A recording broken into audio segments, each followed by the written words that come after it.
ubwiza n'ubumana yikuyeho,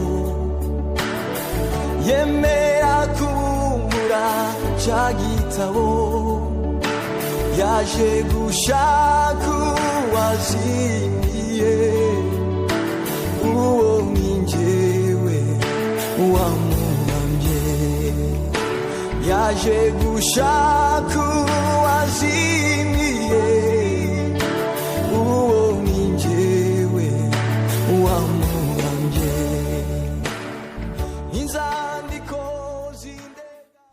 mu marira ya Yohana habonetsemo igisubizo cy'itorero rya Kristo. Niyo mpamvu umwe mu bakuru yaje aramubwira ngo wirira Yohana, Imana yumvisha amarira yawe, none ceceka Yohana, ceceka, hari igisubizo kibonetse.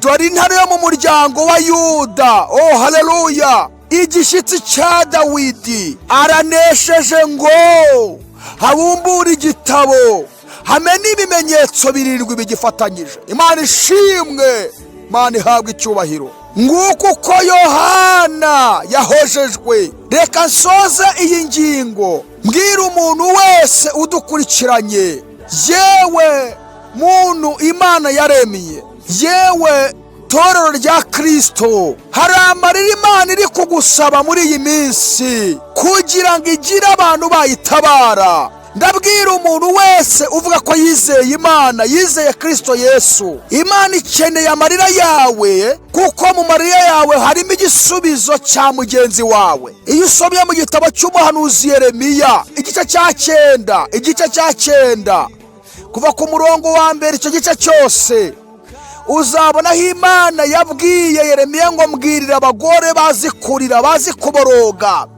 baze baririre umurimo wanjye. Reka mbwira abadamu, abamama, ababyeyi mukurikirana ubutumwa bwiza, hari amarira Imana ibashakaho. Imana irashaka ko murira, murizwa n'itorero, murizwa n'ibihe duhagazemo, murizwa n'abarimbuka. Torero rya Kristo Imana igereranya n'umugore. Imana ishaka ko turira, tukaririra abarimbuka, tukaririra ibibi biri gukorerwa mu isi, kugira ngo Imana ize gutabara isi, ize gutabara abayirimo. Imana itanga agakiza ku bantu bayo. Yohana yatarira, ahari aya mabanga ntitwari kuyamenya. Turashimira umwami wacu Yesu Kristo wakira iki gitabo kiri mu kuboko kw'iburyo kw'Imana, waje kutumenera amabanga yose Imana yari ifite, kugira ngo tubashe kumwizera, aduhishe ibyago n'amakuba Satani agambiriye ku bantu b'Imana. Natwe turasabwa kugira ngo turire, twongere dutakambira Imana, kugira ngo irusheho kwihishurira abantu, nabo barokoka umujinya uzatera. ahubwo ndikima ushaka kumbacho, yaminduje amaraso ye, yaminduye izina amirimisha, yaminduje amaraso ye. Turabasura inshuti bakundwa bene data mwese muri mu bihugu bitandukanye ku migabane 5 y'isi, haba uAfrika, Aziya, Uburayi, Amerika ndetse no muri Australia. Mukomeje gukurikirana ijambo ry'Imana mutegurirwa na Revelation Ministry, mukarigezwaho nanjye Ikigene Jarike. Amahoro y'Imana abane namwe mwese. Reka mbabwire narahindutse, yaminduye izina amirimisha. Reka mbabwire narahindutse, yaminduye izina amirimisha. Reka twongere tubahe ikaze inshuti bene data bakundwa bavandimwe, mwebwe mwese muri hirya no hino mu bihugu bitandukanye ku migabane 5 y'isi, mwebwe mukomeza gukurikirana ijambo ry'Imana tubagezaho buri munsi, kandi tukaba dukomeza kubashimira cyane rwose ukomeza kubana natwe mu gusangira ijambo ry'Imana Imana yaduteguriye. Nkuko bisanzwe ngira ngo murabizi ko iki ni kiganiro igihe cyanjye, tukaba dufitemo insanganyamatsiko ivuga ngo sobanukirwa ubuhanuzi bw'igitabo cy'ibyahishuwe. Tukaba twaratangiriye ku gice cya mbere cy'ibyahishuwe, uyu munsi tukaba tugeze ku gice cya 5, nicyo turimo turiga. hanyuma twavuze ingingo zigeze ku 8 cyangwa se ibintu bigeze ku 8 navuga ngo nibyo bikomeye cyane mu gice cya 5 cy'ibyahishuwe. Niyo mpamvu twabitoranijemo kugira ngo buri muntu wese abashe kubyumva, ubundi ajya asoma kiriya gice agisobanukirwe neza, kandi umwuka w'Imana arushaho kumuhishurira byinshi birenze ibyo twasobanuye. Reka n'ubundi dukomeze twumve ijambo ry'Imana. Uyu munsi turakomeza mu gice cya 5 cy'ibyahishuwe. Mbere yuko twinjira ngo dutangire kuganira muri iki gitabo cy'ibyahishuwe igice cya 5, turabanza twongeye tugaruke ku ngingo zigeze ku 8 twari twababwiye tuzagenda tugarukaho twigisha muri iki gice cya 5 cy'ibyahishuwe. Ingingo ya mbere twavuze ko tuzasobanura igitabo cyari mu kuboko kw'iburyo kw'Imana. Ingingo ya kabiri nuko cyanditswe imbere n'inyuma. Ingingo ya gatatu ni ibi bimenyetso 7 bigifatanyije. Ingingo ya 4 ni ibyari bicyanditswemo, tuzasobanura bimwe mu byari bicyanditswemo. Ingingo ya 5 ibyari bicyanditswemo byarebaga nde, n'abantu cyangwa se ni Yesu. Ingingo ya 6 Bibiri tubwira ko Yesu ari wabumbuye kino gitabo. Ikibazo twibaza, ese yakibumbuye mbere yuko ava mu ijuru aza mu isi, cyangwa se yakibumbuye amaze kuva mu isi asubiye mu ijuru? Ingingo ya 7 twabonye ko ibyahishuwe igice cya 5 umurongo wa 6 Yohana yeretswe Yesu ubwo yajyaga gufata kiriya gitabo cyari mu kuboko kw'iburyo kw'Imana kugira ngo atangire kumena ibimenyetso 7 gifatanyije. Yohana yamuhishuriwe avuga ko afite amahembe 7 n'amaso 7. Twavuze ko tuzasobanura aya mahembe 7 n'amaso 7 byari biri kuri Yesu. Ese Yesu agira amahembe? Ingingo ya 8 tuzasobanura ibisingizo 7, abamarayika, ibizima 4 ndetse n'abakuru bahora basingiza Yesu, tubona byanditswe mu gice cya 5 umurongo wa 12 kugeza ku murongo wa 13. Izo nizo ngingo 8 tuzagenda tuganiraho. Uyu munsi rero tugiye gukomeza. Reka tubanze dusome ibyahishuwe cya 5 kuva ku murongo wa 1 kugeza ku murongo wa 5, hanyuma twinjire tuganire. Reka dusome twumve icyo atubwira. Haratubwira ngo, mbonana iyicaye kuri ya ntebe igitabo mu kuboko kw'iburyo cyanditswe imbere n'inyuma, kandi gifatanishijwe ibimenyetso 7 by'ubushishi. Mbona na marayika ukomeye abariza n'ijwi rirenga ati, ninde ukwiriye kubumbura kiriya gitabo no kumena ibimenyetso bigifatanije? Ntihagira uwo mu ijuru cyangwa uwo mu isi cyangwa ikuzimu ubasha kubumbura icyo gitabo cyangwa kukireba. Nuko ndizwa cyane nuko hatabonetse ukwiriye kubumbura icyo gitabo habe no kukireba. Umwe muri ba bakuru arambwira ati, wirira, dore intare y'umuryango wa Yuda n'igishyitsi cya Dawidi aranesheje ngo abumbure igitabo amena ibimenyetso 7 bigifatanije. Amen. Ubwo duherutse twasobanuye iki gitabo cyari mu kuboko kw'iburyo kw'Imana icyo ari cyo. Icya kabiri dusobanura impamvu cyari mu kuboko kw'iburyo kitari mu kuboko kw'ibumoso. Uyu munsi tugiye gusobanura ingingo ya 2 ndetse n'iya 3. Imana nidufasha turakomeza n'iya 4 tuzigendanire hamwe bitewe ko zo ari ngufiya.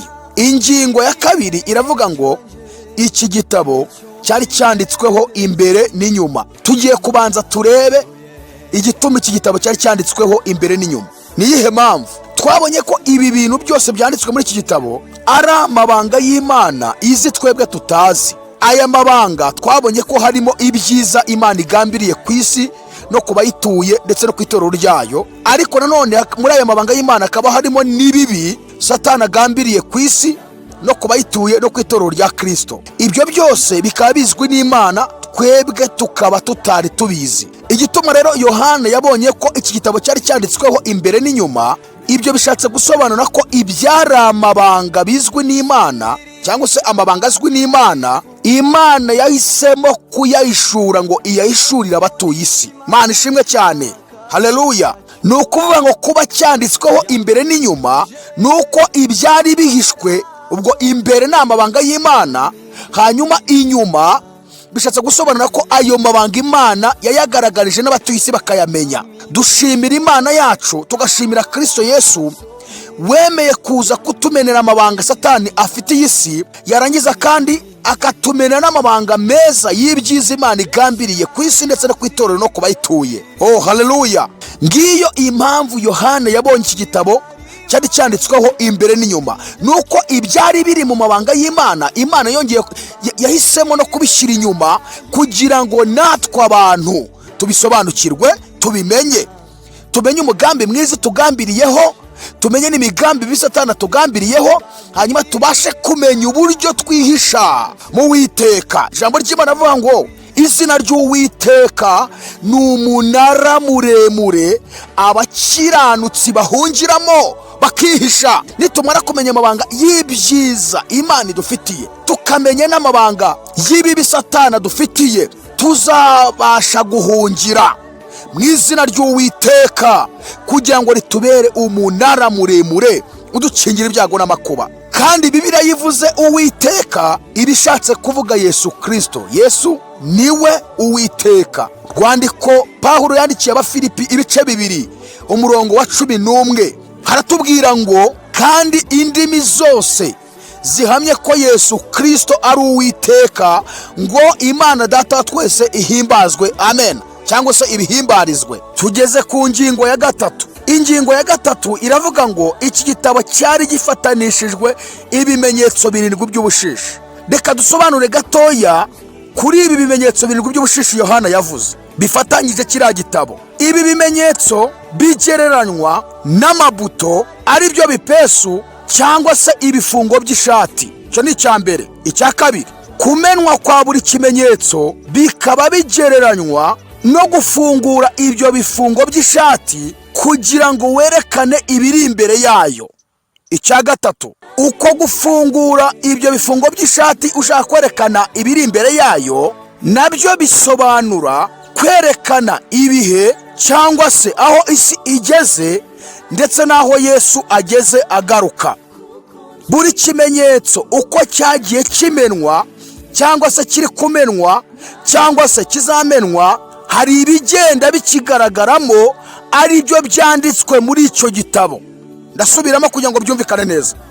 N'utuntu dutatu ngiye gusobanura kuri ibi bimenyetso 7 bifatanyije kiriya gitabo. Ibi bimenyetso bifatanyije kiriya gitabo bishatse kugereranwa n'amabuto, ari byo bipesu cyangwa se ibifungo by'ishati. Icya kabiri, kumenwa kwa buri kimenyetso nabyo bishatse kugereranywa no gufungura ibyo bifungo by'ishati ushaka kwerekana ibiri imbere yayo. Icya gatatu, uko gufungura ibyo bifungo by'ishati ushaka kwerekana ibiri imbere yayo nabyo bisobanura kwerekana ibihe cyangwa se aho isi igeze ndetse n'aho Yesu ageze agaruka. Mu yandi magambo, ibi bimenyetso 7 bifatanyije kiriya gitabo bisobanura ibimenyetso by'uruhererekane rw'ibihe. Ndasubiramo, ibi bimenyetso 7 bifatanyije kiriya gitabo Yohana yabonye cyari mu kuboko kw'iburyo kw'Imana bigereranywa n'ibimenyetso by'uruhererekane rw'ibihe. Uko buri kimenyetso cyose kizagenda kimenywa cyangwa se Yesu yagiye akimena, yabaga ashaka kwerekana igihe aho kigeze ndetse n'aho ageze we ubwe agaruka. Niyo mpamvu byiswe ngo ni ibimenyetso, kuko buri kimenyetso uko cyagenda kimenwa hari ibyagiye bigaragaramo ari byo byanditswe muri kiriya gitabo. Mu yandi magambo, uko umwana w'intama yagiye amena ikimenyetso, hari ibyo yashaka guhishura muri icyo gihe kugira ngo abantu babimenye. Urugero, nitujya ku gice cya 6 cy'ibyahishuwe dutangiye kwiga ku bimenyetso uburyo byagiye bimenwa, uzasanga umwana w'intama amena ikimenyetso cya mbere ngo haje ifarashi y'umweru. Ni ukuvuga ngo muri cya kimenyetso habonetse ifarashi y'umweru. Iyo farashi y'umweru nayo hari ibindi bintu ishaka gusobanura. Ibyo rero iyo farashi isobanuye nibyo byari byanditswe muri kiriya gitabo. Mu yandi magambo, kiriya kimenyetso cya mbere ni ifarashi y'umweru. Iyi farashi y'umweru nayo hari ibintu ishatse gusobanura byanditswe muri kiriya gitabo. Nituhagera tuzabyiga neza, kuko yamenye icya mbere haza ifarashi y'umweru, amena icya kabiri haza ifarashi itukura cyane, amena icya gatatu haza ifarashi y'umukara, amenya icya kane haza ifarashi y'igitare gajutse. Uko yagiye abimena hari ibyagiye bigaragara muri ibyo bimenyetso, ariko ibyo byagiye bigaragara muri ibyo bimenyetso nabyo hari ikindi bishatse kuvuga, kandi icyo bishatse kuvuga nibyo byanditswe muri icyo gitabo. Ingingo ya 4 iravuga ngo ese iki gitabo Yesu yakibumbuye mbere yuko ava mu ijuru aza mu isi, cyangwa yakibumbuye nyuma yuko amaze kuva mu isi asubiye mu ijuru? Iki gitabo Yesu akibumbura, yakibumbuye nyuma yuko amaze kuva mu isi, amaze gucungura abari mu isi, asubiye mu ijuru. Kugira ngo byumvikane, ubusobanuro bwumvikana neza muri iki gice cya 5. Iki gice cya 5 kitugaragariza neza yuko Yesu yakuye kino gitabo mu kuboko kw'iburyo kw'Imana, agatangira kumena ibimenyetso 7 bigifatanyije nyuma yuko amaze kuva mu isi asubiye mu ijuru. Duhereye ku murongo wa 6 w'iki gice cya 5 cy'Ibyahishuwe kugeza ku murongo wa 12, aho harabigaragaza. Umurongo wa 6 haravuga ngo nuko mbona hagati ya ntebe na bya bizima 4 no hagati y'aba bakuru umwana w'intama uhagaze usa n'uwatambwe. Urumva ko ahangaha Yohana atangiye guhishura neza ko Yesu yari yaramaze gutambwa, yari yaramaze kuba igitambo. Ndasubiramo, nuko mbona hagati ya ntebe na bya bizima 4 no hagati y'aba bakuru umwana w'intama uhagaze usa n'uwatambwe. Hanyuma tumanutse ku murongo wa 9 n'uwa 10, naho barongera bakabigaragaza inshuro ya 2 ndetse n'iya 3 n'iya 4. Haratubwira ngo nuko baririmba indirimbo nshya bati, ni wowe ukwiriye kwenda igitabo no kumena ibimenyetso bigifatanije. Impamvu ni iyihe? Kuko watambwe. Hano bahise berekana ko Yesu yari amaze kugira gute? Yari yaramaze gutambwa, yari yaramaze kuba igitambo. Icya kabiri, ugacungurira Imana bo mu miryango yose no mu moko yose no mu mahanga yose no mu ndimi zose. Hano bongeye kwerekana ko yari yaramaze gucungura abari mu isi. Icya gatatu, ukabahindurira Imana yacu kuba abami n'abatambyi kandi bazima mu isi. Urumva yari yaramaze guhindura abamwizeye bose kuba abami n'abatambyi. Duhinduka abami n'abatambyi ryari? Duhinduka abami n'abatambyi igihe twamaze kwizera umwami Yesu. Umurongo wa 11 n'uwa 12 bagiye kongera kubisobanura nanone kandi bagiye kubihamya. Bigiye guhamywa n'ibizima 4 n'abakuru 24 ndetse n'abamarayika, bahamya yuko Yesu yafashe iki gitabo cyari mu kuboko kw'iburyo kw'Imana, agatangira kumena ibimenyetso 7 bigifatanyije nyuma yuko amaze kuva mu isi asubiye mu ijuru. Yari yaramaze kuba igitambo, yari yaramaze kubambwa, yari yaramaze kuzuka, yari yaramaze gusubira mu ijuru. 11 haratubwira ngo ndareba numva ijwi ry'abamarayika benshi bagose ya ntebe na bya bizima na ba bakuru, umubare wabo wari inzovu, inshuro inzovu n'uduhumbi n'agahumbagiza. Bavuga ijwi rirenga bati, umwana w'intama watambwe. Urumva ko barongeye barabihamije. Umwana w'intama watambwe ni ukwiriye guhabwa ubutware n'ubutunzi n'ubwenge no guhimbazwa n'imbaraga n'icyubahiro n'ishimwe. Ni ukuvuga ngo hano baduhamirije neza yuko Yesu yabumbuye iki gitabo, cyangwa se Yesu yakuye iki gitabo mu kuboko kw'iburyo kw'Imana, akakibumbura agatangira kumena ibimenyetso 7 bigifatanije nyuma yuko amaze kuva mu isi asubiye mu ijuru. Ntabwo iki gitabo Yesu yagikuye mu kuboko kw'iburyo kw'Imana akakibumbura akamena ibimenyetso 7 bigifatanyije agiye kuva mu ijuru aza mu isi, ahubwo yagikuye mu kuboko kw'iburyo kw'Imana amaze kuva mu isi asubiye mu ijuru. Imana ishimwe cyane. Reka tuvuge ku ngingo ya 5. Ingingo ya 5 irabaza ngo mbese ni ibiki byari byanditswe muri iki gitabo? Twavuze ko tuzavuga bimwe mu byari byanditswe muri iki gitabo. Nubwo ari byinshi nta wabirangiza, nubwo isi yose yahaguruka ikabivuga ntiyabirangiza, ariko twe twavuze ko tuzavuga nibuza nk'ibintu 6 bimwe mu byari byanditswe muri iki gitabo. Bimwe mu byari biri muri iki gitabo ni ibihe? Icya mbere, iki gitabo cyarimo imiborogo. Icya kabiri, iki gitabo cyarimo amakuba. Icya gatatu, cyarimo amaganya. Icya kane, cyarimo gutaka. Icya gatanu, harimo ibyago.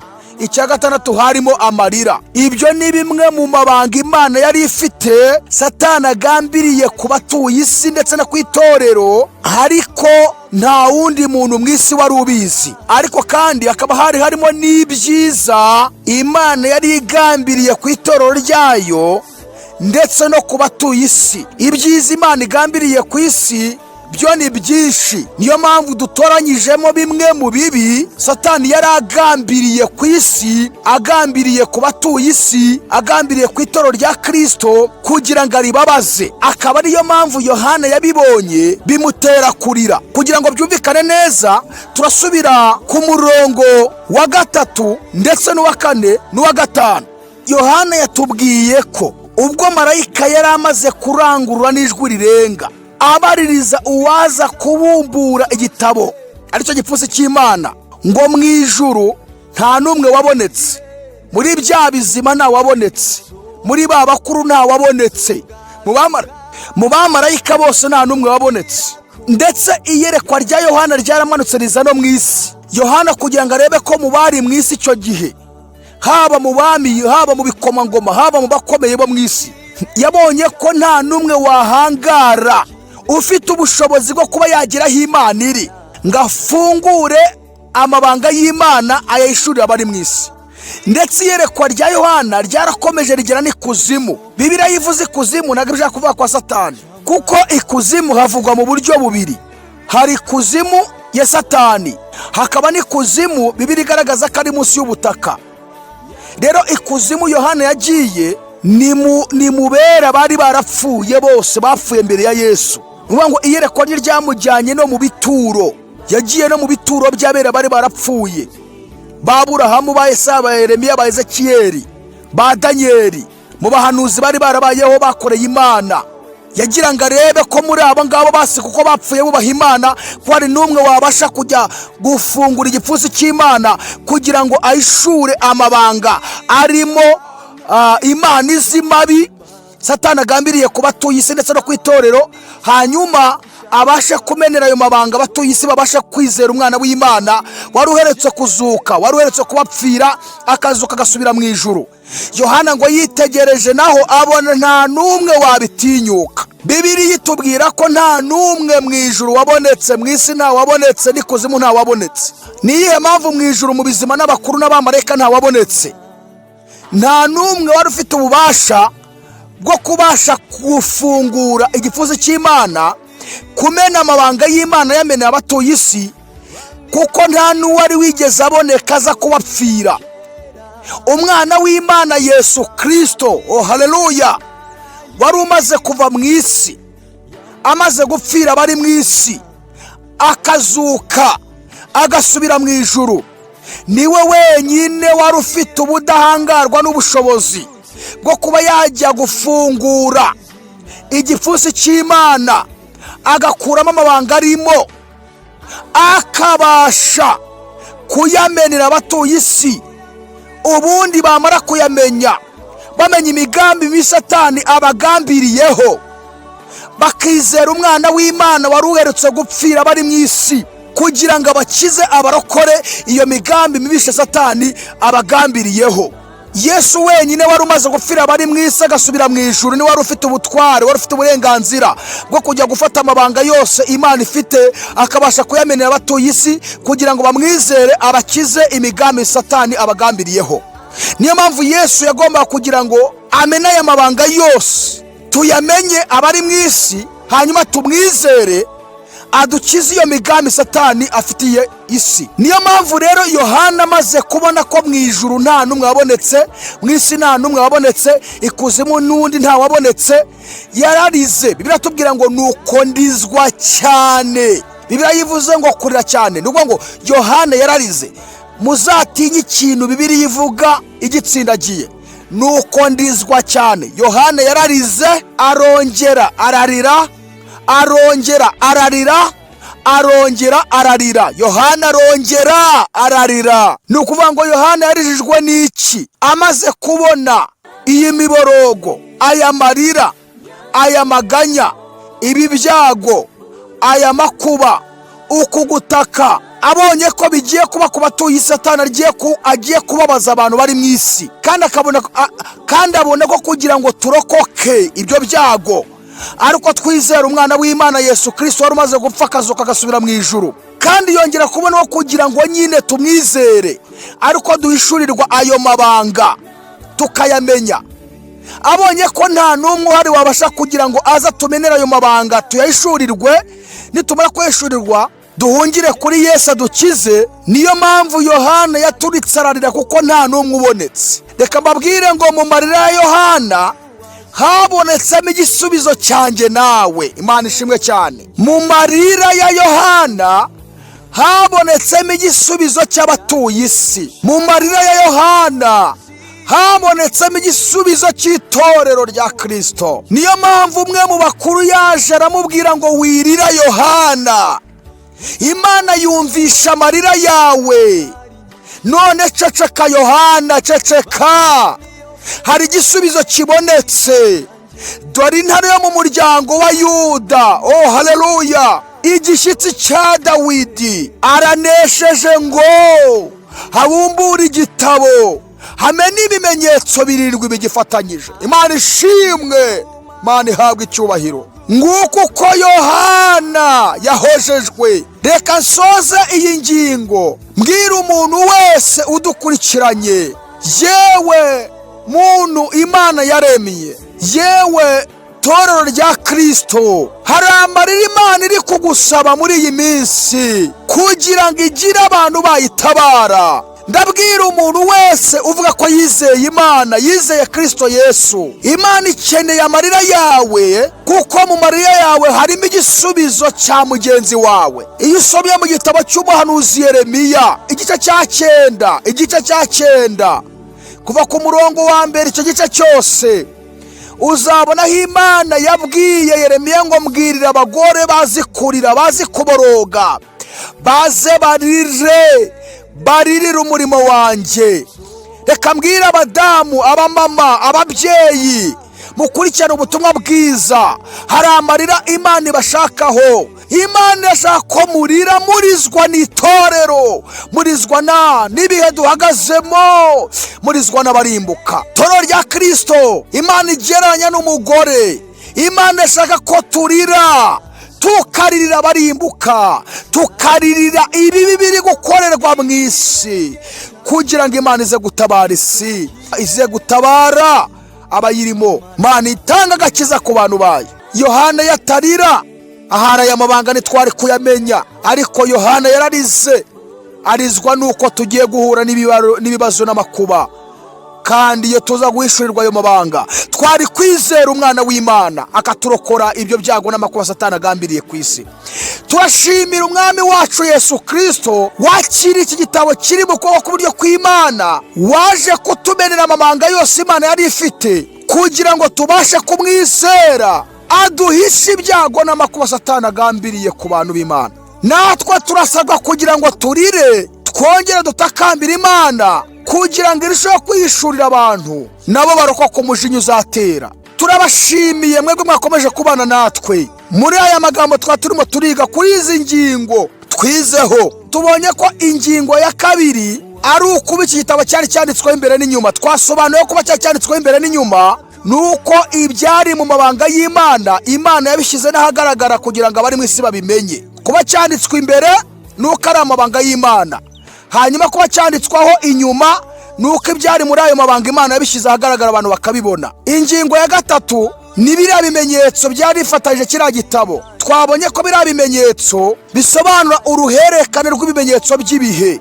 Kumena ibimenyetso ni ukugaragaza ibyanditswe muri icyo gitabo. Ingingo ya 4 twari turimo turibaza, ese iki gitabo Yesu yakibumbuye mbere yuko ava mu ijuru aza mu isi, cyangwa yakibumbuye nyuma yuko amaze kuva mu isi asubiye mu ijuru? Tubonye ko Yesu yakibumbuye amaze kuva mu isi asubiye mu ijuru. Ingingo ya 5 tuvuzemo bikeya byari byanditswemo, tuvuzemo ibintu 6 nubwo byari byinshi cyane. Twabonye ko ibyari bicyanditswemo muri ibyo bintu tuvuze harimo imiborogo, harimo amaganya, harimo gutaka, harimo ibyago, harimo amakuba, harimo amarira, kandi ibyo byose byarebaga abatuye isi. Hanyuma igituma marayika yabarizaga uwaza gufata kiriya gitabo akamena ibimenyetso bigifatanyije, kwari ukugira ngo haboneke uwaza guhishura ayo mabanga y'Imana, hanyuma abari mu isi bamara kumenya ibibi Satani abagambiriyeho, bizera umwana w'Imana wari umaze kuva mu isi asubiye mu ijuru, hanyuma abarokore, abakize ibyo byago n'amakuba Satani abagambiriyeho. Reka mbwire wowe unkurikiranye,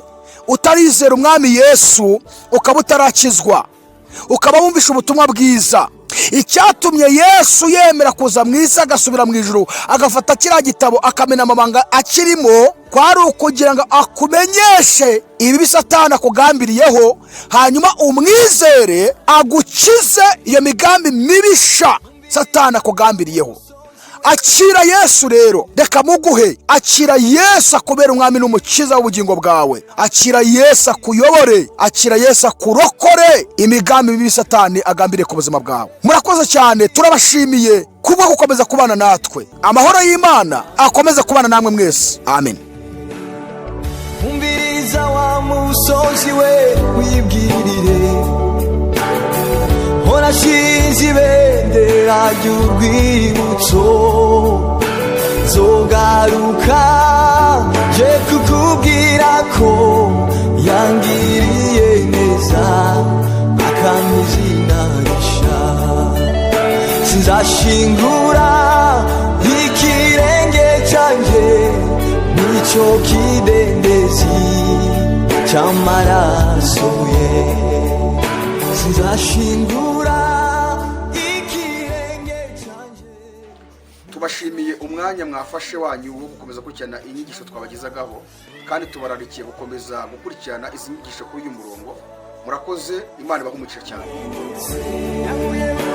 Yanguyeho